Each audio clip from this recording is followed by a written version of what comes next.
A recall effort in Palmer Lake may be in jeopardy, not because of a lack of support, but because of a late-stage protest and legal confusion. A hearing this week put the process under the microscope. As News 5's Michelle Reyes reports, people are now asking whether this is accountability or obstruction. In Palmer Lake was started as a citizen-led recall, now hinges on a technicality and a hearing that some say is just a delay. This has stirred up a different kind of debate, not about politics, but about process.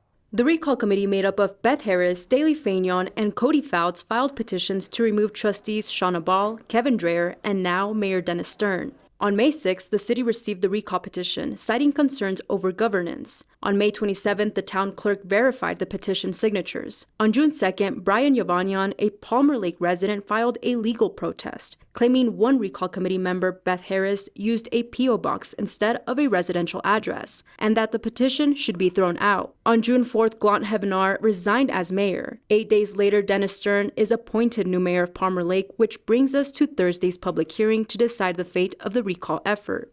I disagree with that. You can look up if someone's a registered voter without their address.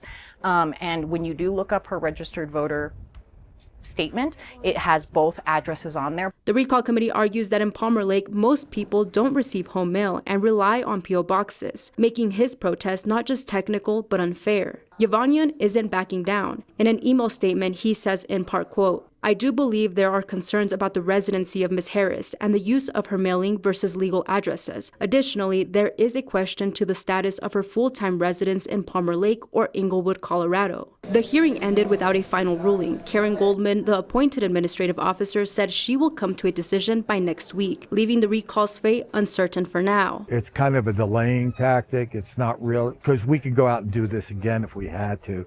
It would just be a lot of legwork and a lot of inconvenience for people who are collecting petitions and also for people who have to sign it all over again. In Palmer Lake, Michelle Reyes, News 5.